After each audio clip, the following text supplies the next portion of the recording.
If you've ever wondered why your motorcycle feels twitchy, unstable, or like it's fighting you, even though nothing is mechanically wrong, it usually comes down to just a handful of tiny habits.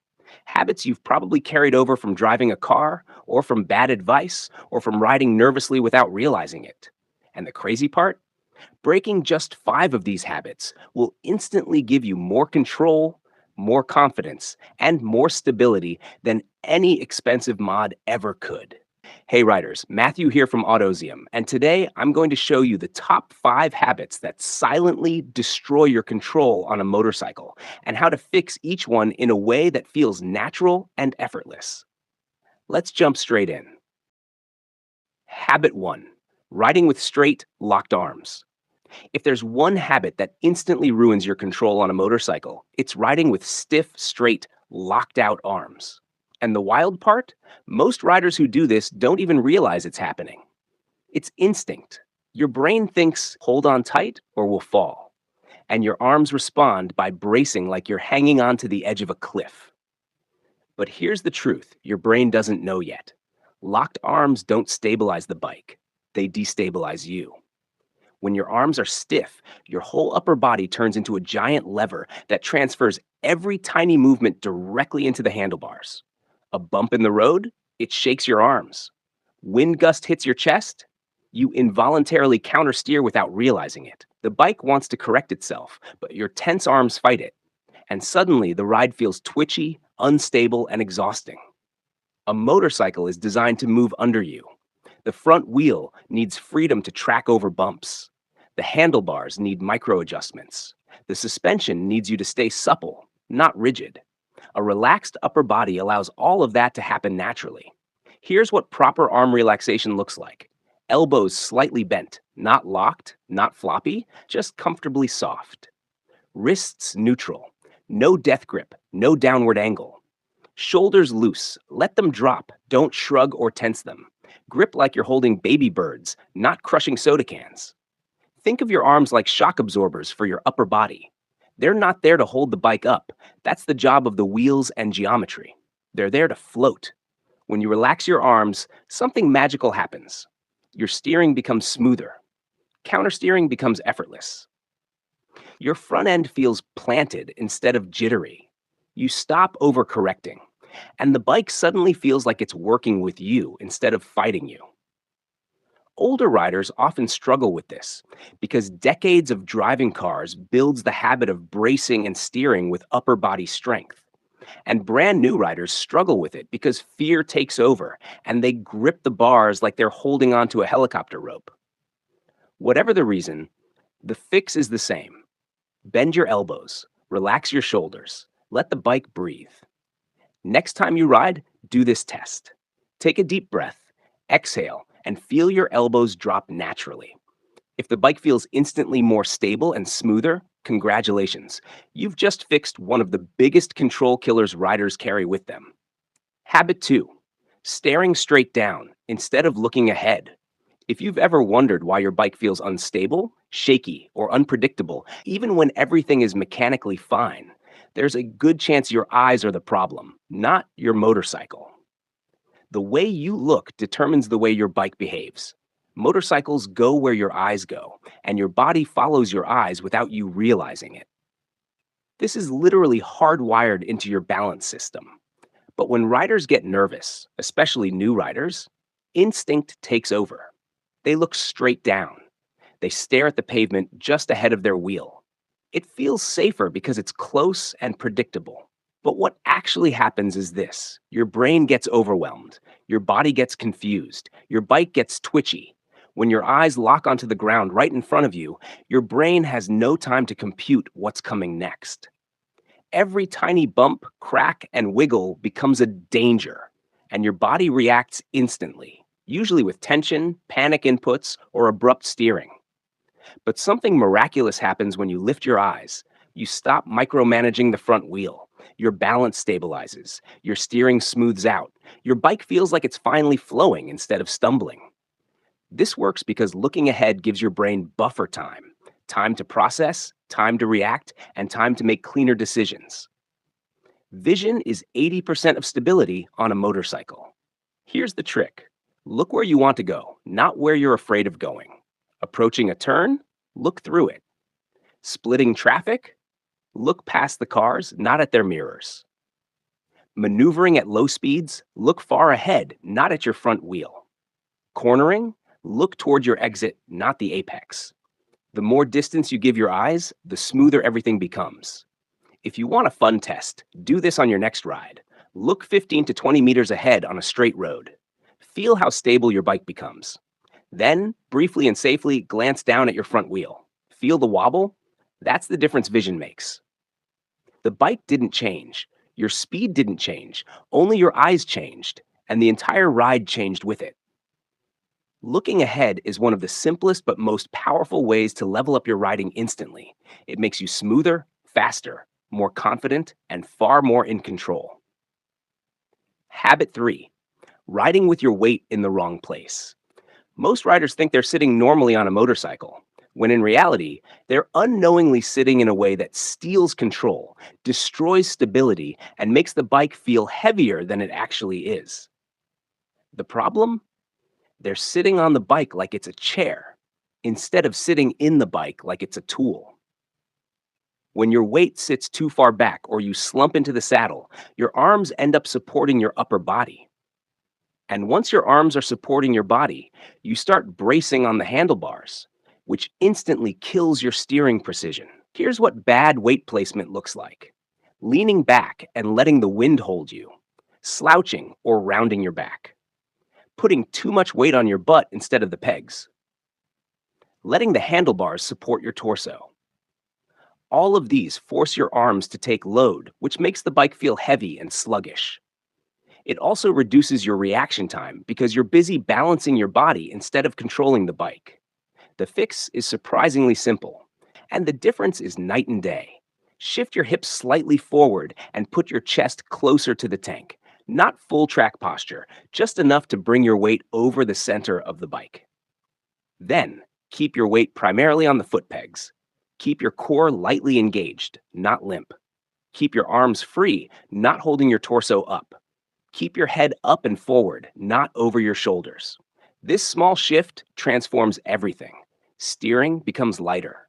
Low-speed maneuvering becomes easier. Counter-steering becomes more responsive. The bike feels planted rather than vague. You'll notice the difference, especially during turns and U-turns. When your weight is centered, the bike drops into a lean naturally. When your weight is too far back, the bike resists turning, and you end up forcing it through the bars.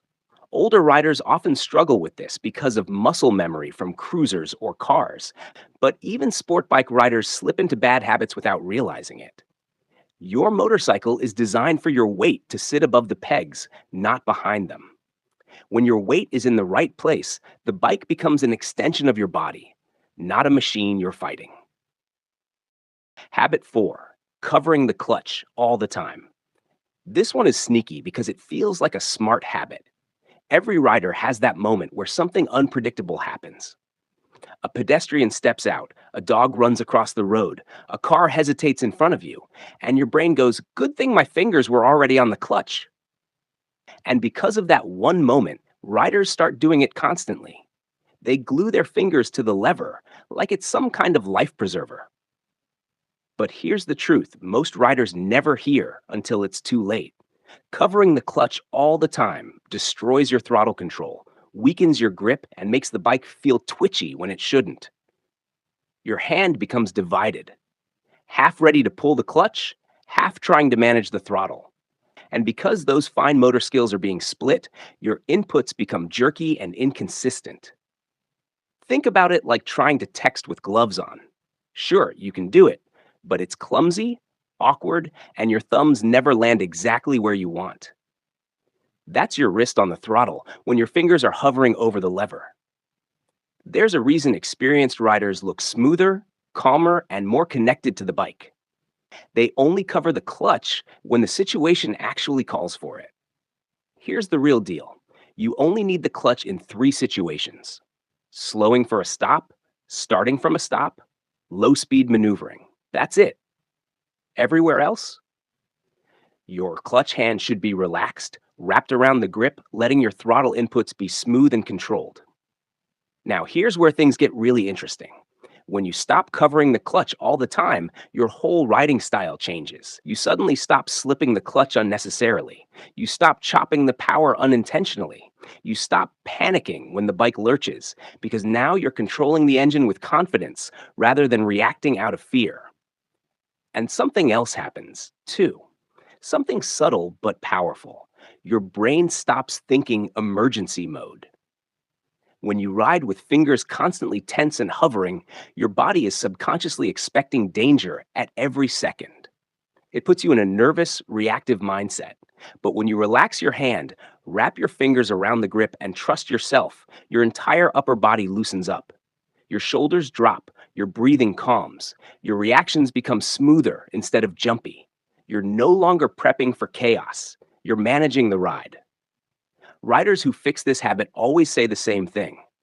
I didn't realize how much tension I had until it was gone. Try it for just one ride, one commute, one Sunday morning loop. Let your clutch hand relax everywhere except parking lots and tight maneuvers. You'll feel the improvement instantly, like your bike finally gets to breathe. Habit 5, riding too slowly in the wrong places. This is a big one, bigger than most riders want to admit, because it hides behind good intentions. Nobody wants to go too fast. Nobody wants to enter a turn hot. Nobody wants to feel out of control. So what do riders do? They slow down. But they slow down in the worst possible moments. Moments where the motorcycle actually needs a little momentum to stay balanced. Moments where rolling off the throttle makes the bike unstable, not safer. The truth is this: motorcycles are designed to be balanced with a slight forward drive. Give them a little throttle, and they stand up, stabilize themselves, and track smoothly. Take away that drive, especially mid-turn or in an intersection, and suddenly the bike feels shaky, nervous, and unpredictable. Here are the 3 danger zones where riders slow down too much. 1. Intersections. This is the number one spot where riders unintentionally sabotage their stability. They creep forward slowly, eyes scanning for cars, feet half ready to dab the ground. But at that snail pace, the motorcycle becomes wobbly, and now the rider feels even more nervous. A small roll-on of throttle fixes the entire situation instantly. The bike stabilizes, your balance improves, and you glide through instead of tiptoeing. 2. Curves and sweeping turns. Every new rider does it. They enter the turn fine, then halfway through they panic and roll off the gas. The bike stands up, then falls inward, then wobbles as the rider stiffens. And that sends their confidence into the floor. Add just a hair of throttle through the turn, not speeding, just maintaining momentum. And suddenly the bike feels glued to the road. Smooth, predictable, easy. 3. Roundabouts and tight corners. These are scary for a lot of riders, and because of that fear, they slow down so much that the bike becomes harder to control, not easier. A touch of forward drive transforms it from a wrestling match into a glide. Here's the part most riders never realize. You don't need to add speed, you need to add drive. Even 2 to 3 miles per hour makes your motorcycle exponentially more stable. Add just a whisper of throttle, and the whole world smooths out. The bike becomes your partner instead of your enemy. Once you learn this, your riding transforms. You stop fighting the bike. You stop wobbling through low-speed sections. You stop fearing tight corners. You start flowing. You start gliding. You start riding instead of surviving. Fix this habit, and you'll feel like your motorcycle suddenly upgraded itself without spending a single dollar or minute in the garage. These 5 habits don't just increase control, they increase confidence. Control comes first, confidence follows, not the other way around. Break these habits today, and you'll instantly feel like you're riding smarter, smoother, and more connected to the machine. If you took something valuable from this, drop a comment and tell me which habit you're guilty of.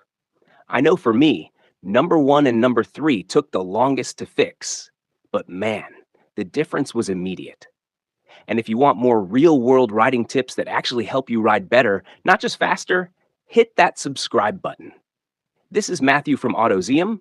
Ride safe, ride smart. and I'll catch you in the next one.